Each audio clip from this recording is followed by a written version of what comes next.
Since the dawn of civilization, the powerful have conspired to twist the course of history to suit their own designs. Like puppeteers, a few shadowy figures could still be pulling the strings of destiny for billions.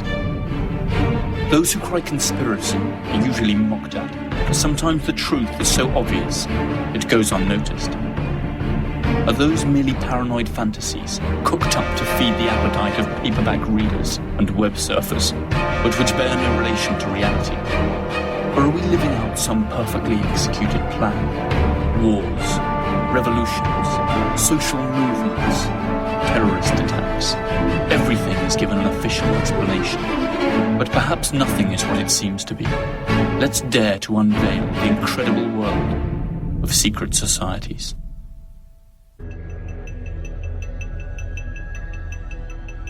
Arcane symbols and mythological designs, both inside and outside government buildings, have caused many to wonder if the city somehow represents a hidden agenda.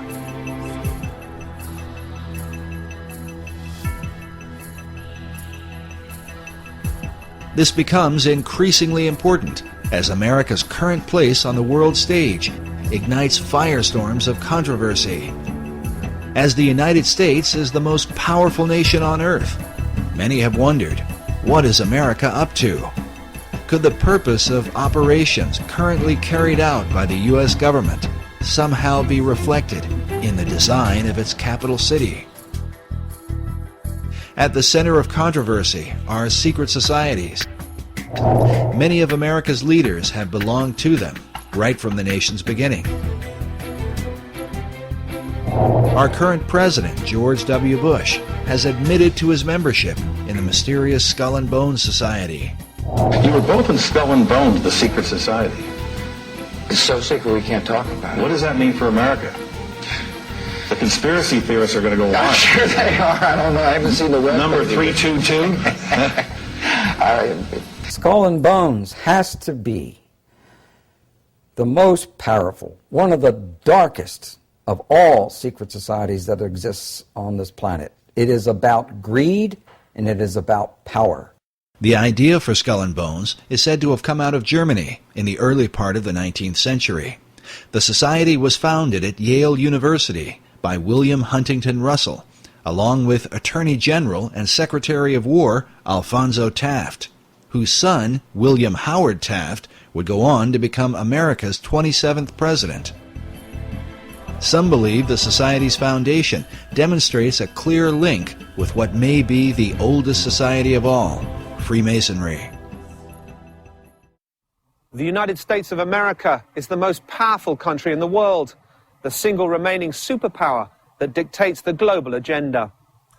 But ironically, the political system of this champion of democracy was built under the guidance of mysterious fraternities and organizations we know little or nothing about. Secret societies have actively participated in the construction of the American governmental system. Freemasonry, to name just one society, left its imprint on the Declaration of Independence, the American Constitution, and on dozens of national symbols, from the Great Seal of the US to the dollar bill. This American passion for secrets, rituals, and exclusive clubs has been particularly strong in its universities, where the fraternity system was developed. The fraternities, or frats as they're most commonly referred to, are student associations with academic and philanthropic goals. However, they also abound in codes of silence and initiation rites, very similar to those found in Freemasonry and other secret societies. The first ever recorded frats were the Flat Hat Club and the Phi Beta Kappa, both founded at Yale University. Also in Yale, one of the most enigmatic and most notorious fraternities in the world arose, one that has always been favored by the cream of American society. Its name, Skull and Bones. Skull and Bones was founded in 1832. Its original name was the Eulogian Club. Its creator was a merchant named William Huntington Russell, owner of Russell and Company, a transport company which was rumoured to smuggle opium into China during the Opium Wars.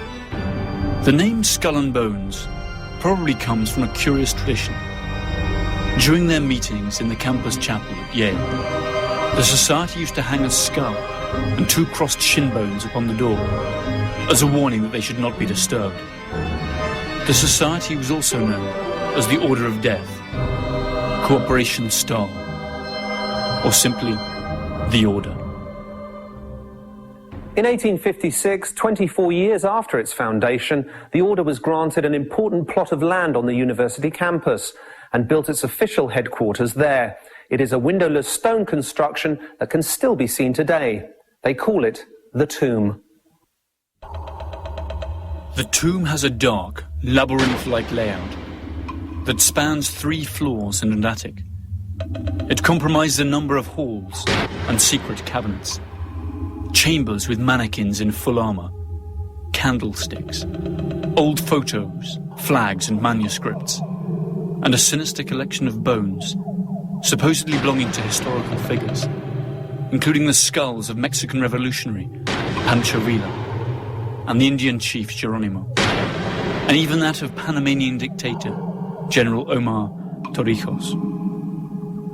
In the keep of the labyrinth, there is a vault with the enigmatic number 322 on the door. Inside, there are just 2 chairs and a table.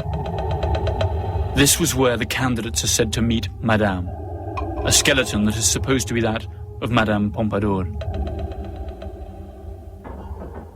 Their passion for bones and skulls could be considered in bad, albeit innocent taste. However, a much more serious accusation hangs over the Brotherhood of Death.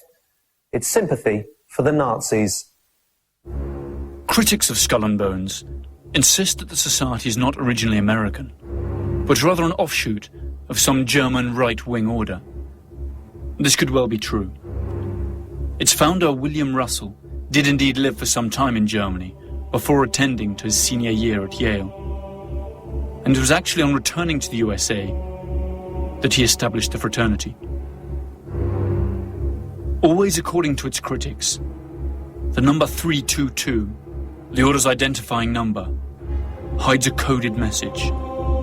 The 32 represents the year of its foundation, 1832. And the additional 2 stands for the fact that it's the 2nd chapter within an international order. Alexandra Robbins, a Yale graduate and author of a book on the subject, stated that the society owns a valuable collection of Nazi objects and memorabilia, and eats its dinners off Hitler's private silver service. A large part of their liturgy is written in German. Who was the fool? Who was the wise man, beggar or king? Whether poor or rich, all's the same in death. A sizable part of the American military-industrial complex of the early 20th century collaborated with the Nazi regime in Germany, contributing immensely to their rise to power. This historical fact is unknown to most people even today. Also unknown is the strong involvement of bonesmen in the pre-war German-American relations. But history keeps its own records, and the past always returns to haunt us. In 1930, Prescott Sheldon Bush, father of President George H. and grandfather of President George W., a member of the Skull and Bones class of 1917, and president of the Union Banking Corporation, engaged in a number of profitable business deals with Fritz Thyssen, the German steel tycoon who supplied Hitler's war machine. The UBC was closed by President Truman during the Second World War under the Trading with the Enemy Act. In other words, for doing business with the Nazis. Apart from Prescott Bush, several other directors of the Union Banking Corporation in New York were also 1917 bonesmen, including E. Roland Harriman and Ellery Sedgwick James. In 1938, Bush, by then executive associate of Brown Brothers Harriman, issued a loan to Hitler's Germany to enable the latter to import American Standard Oil fuel. In 1941, the year the United States entered the war against the Third Reich, Standard Oil, which belonged to Rockefellers, Bonesmen themselves, had 6 oil tankers sailing under Panamanian flags and manned by German crews. These vessels carried fuel from their American refineries to the Canary Islands, where their German submarines were being refueled. In the meantime, Allied troops were losing their lives on European battlefields. Investigator Anthony Sutton claims that Skull and Bones is not at all an American society, but a branch of a foreign secret society.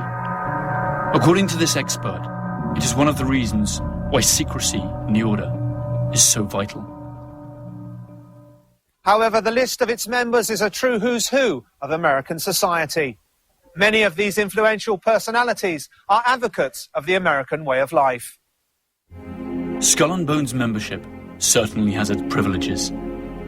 At least 3 American presidents were or are Bonesmen. George W. Bush, his father George H. Bush, and William Taft. The proposition that this small club of the well-to-do pulls the strings of American power, and through it those of the whole world, by placing its associates in key power positions, is supported by substantial evidence. The elections of 2004 saw the almost impossible come true. Both the Republican candidate George W. Bush and his Democrat rival John F. Kerry were members of Skull and Bones. That's to say, prior to running as representatives of parties that supposedly propound opposite political visions, they had both sworn allegiance to the same mysterious principles. And what's worse, they share secrets that are not known to their own constituents. The million-dollar question for American citizens and the world as a whole is, do Bonesmen put their frat fidelity above that of their civic responsibilities? As the BCCI case clearly shows, the answer is undeniably yes. By the end of the 1980s, the scandal concerning the Bank of Commerce and Credit International was making the headlines. The BCCI was accused of laundering drug money and financing terrorist operations. The scandal tarnished the reputation of the US government, since the bank operated freely in America and was a regular contributor to political campaigns. The administration of Bonesman George H. Bush blocked the investigation, which had in any case been entrusted to a Senate commission chaired by Bonesman John Kerry. The BCCI was absorbed by more respectable banks, and the subject was never revived. Who runs Skull and Bones? Up to what point are Bonesmen able to influence the decisions of fellow members? Perhaps by looking into their initiation rituals, we will be able to have some idea of what kind of power the society holds over its brethren, whether they are industry leaders, intellectuals, or politicians, and speculate how they use that power should the need arise. Each year, only 15 students entering their senior year at the University of Yale are admitted. The candidates must have been tapped by those senior classmen of Yale University who make up the current membership. The criterion for selection also includes the candidate's potential to increase the power and prestige of the society. 2 votes against the candidate are enough for him to be rejected. During their initiation, candidates must recount all their sexual exploits. Finally, they are expected to perform various oaths, kiss some feet, and drink blood.